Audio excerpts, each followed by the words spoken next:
Lauren, thank you for joining us for a conversation around prayer. We were joking whenever we were planning this of because I work for a church and because you work for 24/7 prayer, like we literally get paid to pray. And yet the truth is that doesn't make us experts whenever it comes to prayer, like far from it. At least I can say that for myself. Exactly. Okay, good. We're constantly exploring like what it means to pray. Can I ask you, as you go on this journey, this adventure of prayer, what are you learning about prayer right now? Like, what are some of the things that Jesus is teaching you, telling you about what it means to pray? Yeah. Well, like you said, always learning. I think sometimes that feels a bit disappointing. You just kind of want to get there. I think what I'm learning at the minute is, well, actually a lot about the silence is prayer. Sure. I think I thought the more I learned, the more wordy my prayers would get. Whereas I think actually, as I learn, my prayers get shorter and shorter to like breathing. But that I think is what I'm really learning is prayer not as like our asks, our petition, or our intercession, but what is it? It has to come down for me, just being with God, and being with God as a praying life. And I think that's what I keep coming back to at the minute. And whenever you look at the life of Jesus, the one obviously he taught us what it means to pray, like how do you see that desire to be with the Father in his life? Like how does he model that out for us? I think that's exactly it, is that is the life he models. Sure. And if we're going after Jesus, I don't know how our lives can reflect anything like they do, because we just get caught up in the world, I guess. Yes. But they must reflect a praying life, because his is just that.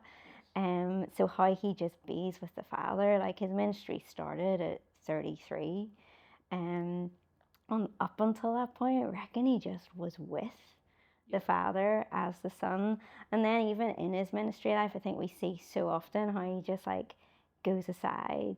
Yet even at decision making moments, like when he's choosing the 12, he goes aside and prays and talks to the Father in suffering. And in those big questions, we see him just being with the Father and having it out there. But I think in Jesus, I just see this praying way of life. Yes. Not just praying moments, but praying life. What does it look like then for like what does being with God look like for us today? Like to speak really practically, what does it actually look like in practice for us? Yes, it sounds very lovely, doesn't Sure. it? Yes. Yeah. I think whenever I break that down, I'm like, what does it look like to be with your friend? What does it look like being with your spouse? What does it look like being with your kids? Um, I do actually think it's meant to be simple, but almost simply profound. Sure. I think sometimes we think our time with Jesus has to be filled with doing something, even if it is all the good things, the spiritual practices. But actually, I think the being is a practice in itself. So I think sometimes being is a lot about just making time for Him. Yeah.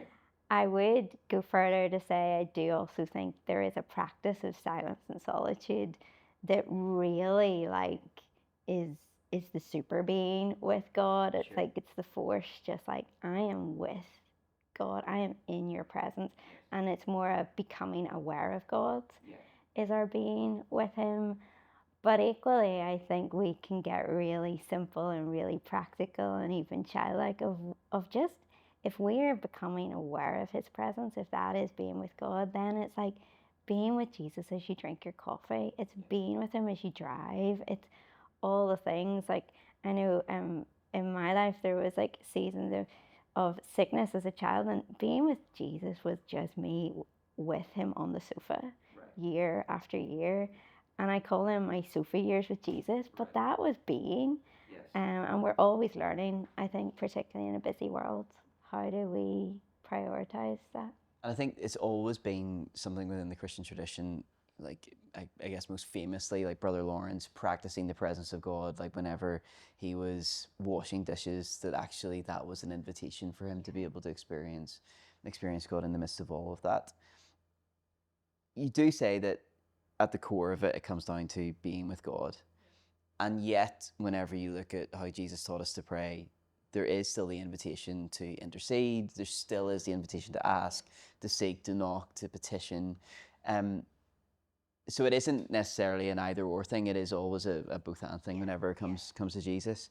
And yet, whenever we have this strong foundation of communion with God, of being with Him in all aspects of life, practicing His presence, how does that affect or change or influence the times whenever we are, okay, God, I'm going to ask something of you now, like I need something, or I want to see you move in this thing? How does our communion with God, I guess, influence our contending prayer? Or does that make sense? Yeah. Well, I think it roots it. I think it grounds it. I think we can be so good at contending prayer in crisis.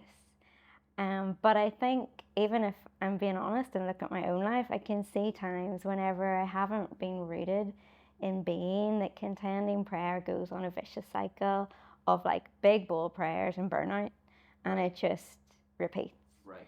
Whereas I think our being actually gives roots to then our contending. Yes. As we keep being rooted in who God is, and then what does God say? And I think our prayers also get more surrendered, because I think as the more we be with God, as we see Jesus with the Father, the more we realize we can't do a thing without Him. We become more childlike, we become more dependent on Him, and therefore I think how we contend also changes, because we wait it in the being of God.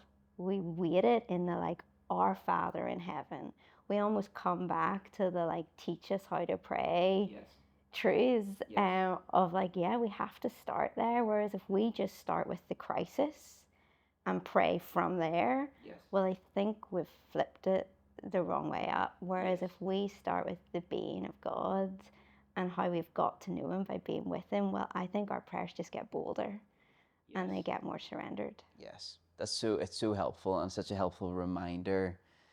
I guess like any relationship, like you said, that the more that we spend time together, the more that we trust that person, therefore the more bolder we can be with them. And it's exactly the same whenever it comes to our prayer life with God, that the more that we actually are spending time with Him, the more that our trust tank gets filled up. And then whenever we do need to have the moments of the big asks, or the moments whenever we're really longing for breakthrough in something, actually, it's not as if we've been distant from Him. And then it's like, okay, there's this awkward distance between us. Actually, we're right there in His presence, in His company, and it feels really natural to be able to do that. That's been really helpful. Thank you so much for your time, Lauren. I really appreciate it.